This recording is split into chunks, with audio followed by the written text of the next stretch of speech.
अस्सलाम वालेकुम स्टूडेंट्स, मैं हूं मोहम्मद वसीम और आज हम पढ़ेंगे introduction to chapter 5 solids and fluid dynamics. चलिए स्टार्ट करते हैं classification of solids.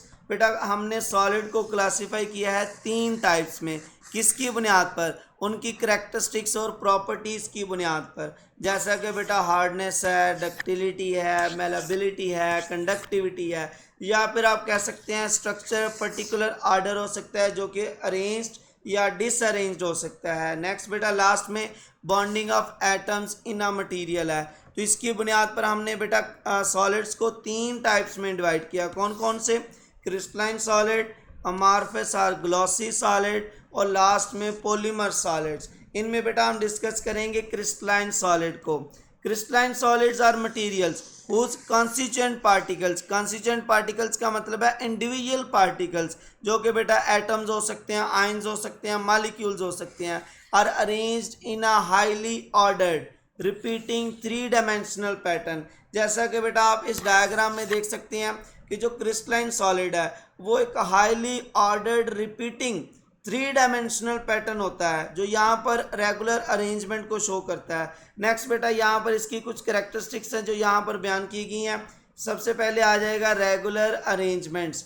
When the atoms or molecules are arranged in regular manner, तो आप कह सकते हैं उनकी स्पेसिफिक शेप होगी। तो इसका मतलब कि क्रिस्टलाइन सॉलिड जो है वो स्पेसिफिक शेप रखते हैं सॉलिड की। नेक्स्ट बेटा सेकंड पॉइंट आ जाएगा कंसिस्टेंसी। और ये जो रेगुलर अरेंजमेंट है ये आप कह सकते हैं थ्रू आउट क्रिस्टल कांस्टेंट रहती है, चेंज नहीं होती है, जिसकी वजह से आप कह सकते हैं इनकी जो अकरेंस है वो मोस्टली जैसा कि मेटल्स या सिरामिक्स में हो सकती हैं, और ये ज़मीन के अर्थ पर या ज़मीन के अंदर भी पाए जाते हैं और रेगुलर अरेंजमेंट ऑफ पैटर्न्स रखते हैं।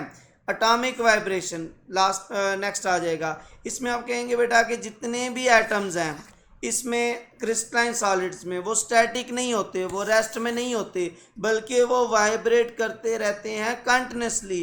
तो हम कहेंगे कि each atom in a crystal vibrate about a fixed point. और हम कह सकते हैं इसका जो एम्पलीट्यूड होगा वो इंक्रीज होगा बाय इंक्रीजिंग टेम्परेचर, यानी कि जैसे जैसे टेम्परेचर बढ़ेगा amplitude of vibration of molecule in a crystal structure is increase, तो वो बेटा इंक्रीज हो जाएगा। नेक्स्ट पॉइंट आ जाएगा लॉन्ग रेंज ऑर्डर। तो बेटा कंसिस्टेंसी की वजह से जो इनका ऑर्डर होगा वो लॉन्ग रेंज हो जाएगा, जैसे कि आप यहाँ पर डायग्राम में शो कर सकते हैं। तो यहाँ पर हम कहेंगे जो एवरेज एटॉमिक पोजीशन होगी वो परफेक्टली ऑर्डर्ड होगी over long range distance. Next बेटा आ जाएगा कोहेसिव फोर्सेस। ऐसी फोर्सेस जो इनको आप कह लें कि अट्रैक्ट किए हुए हैं, इनको सॉलिड फॉर्म में रखे हुए हैं और लॉन्ग रेंज तक इनको स्ट्रिक्टली हार्ड रखे हुए हैं, वो बेसिकली बेटा कोहेसिव फोर्सेस हैं। तो यहाँ पर आप देख सकते हैं the force of attraction between the atoms molecules या फिर आयंस आप कह लें is responsible for maintaining the strict long range order, जो कि आप कह लें कि इसकी हार्डनेस जैसा कि डायमंड है उसको मेंटेन करने के लिए ज़रूरी है। नेक्स्ट बेटा आ जाएगा मेल्टिंग पॉइंट। इनके जो मेल्टिंग पॉइंट है वो शार्प होते हैं, वो डेफिनेट होते हैं। यहाँ पर देखिएगा when the temperature of crystal is increases, तो आप कह लें टेम्परेचर बढ़ने से क्या होगा, जो वाइब्रेशन ऑफ एटम्स हैं वो इंक्रीज हो जाएंगी, और उनके इंक्रीज होने की वजह से हम कहेंगे कि जो वाइब्रेशन है वो इतनी ज़्यादा बढ़ जाएंगी कि उनकी क्रिस्टल जो है वो ब्रेक होना शुरू हो जाएगी और सॉलिड मेल्ट होगा। तो अब यहाँ पर बेटा ऐसा नहीं है कि ये कंटिन्यूसली मेल्ट होगा, बल्कि हम कहेंगे जो ट्रांजिशन होगी फ्रॉम सॉलिड जो कि ऑर्डर्ड कह लें इनटू लिक्विड जो कि डिसऑर्डर्ड मैनर है, इस अब्रप्ट आर डिसकंटिन्यूस। अब्रप्ट और डिसकंटिन्यूस का मतलब है शार्प होगी, सडन होगी।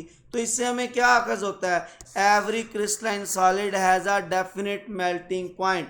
उनका जो मेल्टिंग पॉइंट होगा वो फिक्स्ड होगा, वो डेफिनेट होगा। स्टडी टेक्निक्स, इनके स्ट्रक्चर को स्टडी करने के लिए बेटा 2 तरह की टेक्निक है जो यहाँ पर मेंशन है, एक्सरे डिफ्रैक्शन टेक्निक और दूसरी है बेटा ट्रांसमिशन इलेक्ट्रॉन माइक्रोस्कोपिक टेक्निक, जिसे हम टर्म के साथ डिनोट करते हैं। इनकी एग्जांपल में आ जाएंगे बेटा। एग्जांपल में आयनिक क्रिस्टल की बात करें तो सोडियम क्लोराइड है जिसे आप NaCl कहते हैं, कोवलेंट क्रिस्टल्स की बात करें तो डायमंड है, क्वार्ट्ज है, जैसे कि बेटा शुगर है, वो भी क्रिस्टलाइन सॉलिड है। मेटेलिक क्रिस्टल्स की बात करें तो आयरन, कॉपर, जिंक आ जाएगा। और बेटा अगर हम मॉलिक्यूलर क्रिस्टल की बात करें तो उसमें आइस आ जाएगा। और इनकी जो शेप्स या आप कह लें कि इनके जो स्ट्रक्चर है वो कैसा हो सकता है, सिंपल क्यूबिक हो सकता है, FCC face centred, BCC base centred. Basically बेटा 7 तरह का 7 आप कह लें सिस्टम है जो कि क्रिस्टलाइन सिस्टम हो सकता है, स्ट्रक्चर हो सकता है। नेक्स्ट बेटा आ जाएगी साइड बॉक्स इन्फो बुक की for your information. A crystal lattice is a highly organised structure arrangement of atoms. जैसे कि बेटा यहाँ पर एक क्रिस्टल लेटिस शो की गई है। इसमें आप कह लें कि जितने भी रिपीटेड एटम्स हैं जो आप कह लें कि रेगुलर अरेंजमेंट शो कर रहे हैं वो हाईली स्ट्रक्चराइज्ड ऑर्गेनाइज्ड हैं। ठीक है, इसमें एग्जांपल है NaCl की, यहाँ पर आप ये डायग्राम में भी देख सकते हैं। तो इसका स्ट्रक्चर कैसा है, क्यूबिकल है, जो क्या कंटेन करता है, containing alternative sodium and chlorine ions at specific point in space. तो नेक्स्ट बेटा आ जाएंगे अमार्फस आर ग्लॉसी सॉलिड। तो बेटा अमार्फस या ग्लॉसी सॉलिड की बात करें तो हम कह सकते हैं ये ऐसे सॉलिड्स हैं, ऐसे मटेरियल्स हैं that lack any regular repeating order. और ये ऑर्डर कैसा होगा, आप कह लें एटॉमिक ऑर्डर। तो हम इसका मतलब कहेंगे कि ये डिसऑर्डर्ड होंगे, इरेगुलर पैटर्न रखेंगे, जैसा कि यहाँ पर बेटा डायग्राम में शो किया गया है। ये जो पैटर्न आप देख रहे हैं ये एक अमार्फस या ग्लासी सॉलिड का, और यहाँ पर भी आप देख सकते हैं ये कितने ज़्यादा डिसऑर्डर्ड या इरेगुलर पैटर्न रखते हैं। तो यहाँ पर बेटा जो अमार्फस वर्ड है उसका मतलब क्या है, लिटरली मीन्स विदाउट फॉर्म और स्ट्रक्चर, यानी कि इसका कोई स्ट्रक्चर या फॉर्म नहीं होती। जैसा कि बेटा यहाँ पर हमने देखा कि सिंपल क्यूबिक हो सकती है, फेस सेंटर्ड हो सकती है, हेक्सागोनल हो सकती है, टेट्रागोनल हो सकती है, लेकिन बेटा वो क्रिस्टलाइन की हैं। अमार्फस की बात की जाए तो इनका कुछ भी स्ट्रक्चर या आप कह लें इनकी कुछ भी फॉर्म एग्जिस्ट नहीं करती। तो नेक्स्ट आ जाएगा lack of structure. In amorphous solid there is no regular arrangement of molecules like that in crystalline solid. तो यहाँ पर देखते हैं हम we can say that amorphous solids are more like liquid with their disordered structure frozen in that state. तो हम कह सकते हैं बेसिकली ये लिक्विड की तरह का ही स्ट्रक्चर रख सकते हैं, लेकिन बेटा वो फ्रोजन हालत में कह रहे हैं। ठीक है, कॉमन एग्जांपल जैसे कि बेटा ऑर्डिनरी ग्लास है वो आ जाएगा। नेक्स्ट बेटा आ जाएगा कौन कौन से जिनके दरमियान कोई रेगुलर अरेंजमेंट नहीं होती, वो सारे सॉलिड्स क्या कहलाते हैं, अमार्फस सॉलिड। सॉफ्टनिंग, अगर हम बेटा ऑर्डिनरी ग्लास की बात करें तो हम कह सकते हैं कि ये पेस्ट लाइक मटेरियल बन जाता है, कहाँ पर, एट 800 डिग्री सेल्सियस। तो यहाँ पर बेटा हम कह सकते हैं कि ये एक विस्कस लिक्विड में कन्वर्ट हो जाता है। ठीक है, मेल्टिंग बिहेवियर, हम कहेंगे कि जो अमार्फस सॉलिड्स हैं या फिर जिनका नाम हम ग्लासी सॉलिड कहते हैं, इनके कुछ डेफिनेट मेल्टिंग पॉइंट नहीं है, नो डेफिनेट मेल्टिंग पॉइंट या फिर बॉइलिंग पॉइंट। हम कह सकते हैं कि ये कंटिन्यूसली आप कह लें कि मेल्ट होते हैं। नेक्स्ट आ जाएगा शॉर्ट रेंज ऑर्डर। बेटा हम कह सकते हैं इनका बहुत ही very very short range order exist करता है। आइसोट्रोपी, ये एक जैसी आइसोट्रोपी रखते हैं क्योंकि बेटा इनमें रेगुलर पैटर्न नहीं है, तो इनकी आइसोट्रोपी यानी कि फिजिकल प्रॉपर्टीज़ एक जैसी होती हैं, बेशक वो इलेक्ट्रिसिटी हो, कंडक्टिविटी हो या रिफ्रैक्टिव इंडेक्स हो, वो एक जैसा होगा। नेक्स्ट बेटा हम बात करते हैं एग्जाम्पल्स में आ जाएगा ग्लास, प्लास्टिक, रबर, पिच, कोल, ये सारे के सारे क्या हैं, अमार्फस सॉलिड है, और साथ में अमार्फस सिलिकॉन भी कह सकते हैं, या फिर इनको आप ग्लासी सॉलिड भी कह सकते हैं। थर्ड में आ जाएगा बेटा पॉलीमर सॉलिड्स, पॉलीमेरिक सॉलिड। इनमें हम कहेंगे कि ऐसे सॉलिड्स हैं जो दरमियान में प्रॉपर्टीज़ रखते हैं, ना तो ये आप कह सकते हैं हाईली ऑर्डर्ड है और ना ही ये very very short range ordered है, बल्कि कुछ दरमियान में होते हैं। तो हम कहेंगे दे consist of materials massive chains like molecule, जैसे कि बेटा हाइड्रोकार्बन्स हैं वो लॉन्ग रेंज चेन बनाते हैं, तो ये बेसिकली क्या कहलाते हैं, पॉलीमर सॉलिड्स कहलाते हैं। तो यहाँ पर स्ट्रक्चर आ जाएगा, इसकी कुछ कैरेक्टरिस्टिक्स हैं। Polymers are solid materials with a structure that is intermediate between order and disorder, तो बेटा ये दोनों के दरमियान में मौजूद है। They can be classified as partially और पुअरली क्रिस्टलाइन सॉलिड, यानी कि आप कह सकते हैं ये बहुत ही पुअर क्रिस्टलाइन सॉलिड है। और नेक्स्ट बेटा क्लासिफिकेशन आ जाएगी इसकी further. Polymers form a large group of natural occurring and synthetic material, जैसा कि बेटा प्लास्टिक है, सिंथेटिक रबर आ जाएगी, ये सारे के सारे जो है ना वो पॉलीमर सॉलिड है। और ये कैसे बनते हैं, एक स्पेसिफिक हम कह लें कि इसमें केमिकल जो है ना वो मेथड है जिसे हम कहते हैं polymerisation, because they form by polymerisation. तो इस टेक्निक के ज़रिए बनते हैं, केमिकल रिएक्शंस के ज़रिए ये बनते हैं। Definition, polymeric solid are solid made up of long chain of repeating units, जैसा कि मोनोमर्स हैं connected by covalent bond.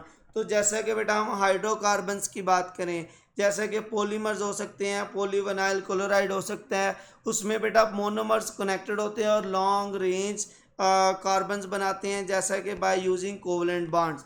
Combination, they consist of large molecules polymers repeating structure units. Next आ जाएगा इंटरमॉलिक्यूलर बॉन्डिंग, ये basically बेटा van der Waals forces और covalent bond की वजह से एक दूसरे को कह लें कि खींच कर रखते हैं, सॉलिड बनाते हैं। ऑर्डर स्टेट क्या आ जाएगी, often they lack perfect order, आप कह लें कि इनमें परफेक्ट ऑर्डर नहीं होता, लेकिन फिर भी इनमें कुछ ऐसे रीजन होते हैं जहाँ पर आप कह लें कि कुछ क्रिस्टलाइन प्रॉपर्टीज़ रखते हैं, लेकिन वो बहुत ही शॉर्ट रेंज होती हैं, इसलिए आप उन्हें क्या कहते हैं, सेमी क्रिस्टलाइन और सेमी अमॉर्फस स्ट्रक्चर। नेक्स्ट आ जाएगा बेटा density, they have low density and light weight, लेकिन बेटा लाइट वेट और लो डेंसिटी होने के बावजूद आप कह लें कि इनकी स्ट्रेंथ बहुत अच्छी होती है। इंसुलेटिंग प्रॉपर्टीज़, ये सारे के सारे पुअर कंडक्टर्स होते हैं मोस्टली, और आप कह लें कि ये इलेक्ट्रिसिटी को कंडक्ट नहीं करते, या फिर गुड इंसुलेटर कह लें। नेक्स्ट बेटा एप्लीकेशन आ जाएंगी, ये बहुत ज़्यादा वाइडली यूज़ होते हैं टेक्सटाइल में, ऑटोमोटिव पार्ट्स में, इलेक्ट्रॉनिक्स में, और आप कह लें कि इनकी जो वर्सटिलिटी है उसकी वजह से ये जो है ना वो गाड़ियों में, टायर्स में, हर जगह पर यूज़ होती हैं। नेक्स्ट आ जाएगा पॉलीमराइजेशन रिएक्शन, जिसके ज़रिए ये बनते हैं। These are chemical reaction in which relatively simple molecule, जिसे आप मोनोमर्स कहते हैं, आर chemically combined into a massive long chain molecules that are 3-dimensional structure। जैसे कि बेटा आप ये डायग्राम में देख सकते हैं हाइड्रोकार्बन्स, जिसमें मुख्तलिफ क्लोरीन हाइड्रोजन हो सकती है कार्बन के साथ, और ये लॉन्ग चेन आप कह लें कि हाइड्रोकार्बन्स हैं। नेक्स्ट आ जाएगा specific gravity and strength, these materials have rather low specific gravity compared with even lightest metals, yet they exhibit good strength to weight ratio, यानी कि इनकी जो स्ट्रेंथ होती है वो अच्छी होती है। जैसे कि बेटा आप प्लास्टिक की बात कर लें, प्लास्टिक की चेयर्स हैं वो बहुत अच्छी स्ट्रेंथ रखती हैं, हालांकि बेटा आप कह लें कि उनका जो वज़न है वो बहुत ही हल्का होता है as compare to metals. Next आ जाएगा chemical elements, polymer consist wholly or in part of chemical combination carbon with oxygen, hydrogen, nitrogen और other metallic elements। अब कह लें या तो ये मुकम्मल या इनका कुछ हिस्सा दूसरे मटेरियल यानी कि ऑक्सीजन, हाइड्रोजन, नाइट्रोजन के कार्बन के साथ कम्बिनेशन की वजह से बनता है। और इनकी एग्जांपल की बात करें, पॉलीथीन आ जाएगा, पॉलीस्टीरीन आ जाएगा, नायलॉन आ जाएगा, और ये इनकी आप कह लें कॉमन एग्जांपल है। नेक्स्ट बेटा इसकी मेन एग्जांपल कौन सी है, natural rubber. Natural rubber is composed in the pure state entirely of hydrocarbon with formula C5H8N। तो ये N का मतलब क्या है, ये रिपीट होता है कई टर्म्स तक, तो ये बेटा आपके पास आ जाएगा polymeric solids. For your information side box info है, जैसा कि PVC पाइप की बात कर लें जो बेटा हम घरों में यूज़ करते हैं, प्लम्बर यूज़ करते हैं वाटर पैसेज के लिए, तो ये भी बेटा बेसिकली पॉलीमेरिक सॉलिड्स हैं। नेक्स्ट बेटा कुछ इसमें इंपॉर्टेंट MCQs हैं। Solids are classified into 3 types. Next आ जाएगा solid having regular arrangements called crystalline solids. Next आ जाएगा crystalline solids are long range ordered. Next आ जाएगा what type of solids have definite melting point. Definite melting point crystalline solids के होते हैं। ये किस पर आप कह सकते हैं कैसा पैटर्न बनाते हैं crystalline solid, three dimensional. Which of the following example of zirconia basically example है क्रिस्टलाइन सॉलिड की। The arrangement of molecules or atoms in a crystalline solids can be studied by X rays या फिर transmission electron microscopic. और crystalline solids के दरमियान जो forces होती हैं वो कोहेसिव फोर्सेज होती हैं। बेटा आपने यहाँ पर स्क्रीनशॉट ले लेना है और ये सारे इंपॉर्टेंट के इंपॉर्टेंट एमसीक्यूज हैं, इनको यहाँ पर 13 तक। नेक्स्ट बेटा यहाँ पर मैं डिस्क्राइब कर देता हूँ 18 तक। स्क्रीनशॉट लेने के बाद आपने बेटा इसको अपने लिहाज से देखना है। यहाँ पर मैंने आंसर भी शो किया हुआ है, ठीक है, और ये साथ में एक्सप्लेनेशन भी मेंशन है, ठीक है। आपने इसका स्क्रीनशॉट लेना है और इसको पर्सनली सॉल्व करना है। और ये बेटा टोटल आ जाएंगे 40 MCQs, ठीक है। यहाँ पर फर्दर भी हैं, ये आपके पास 44 MCQs आ जाएंगे। इनके साथ में बेटा आंसर भी गिवन है। इसको लाइक शेयर और सब्सक्राइब कीजिएगा।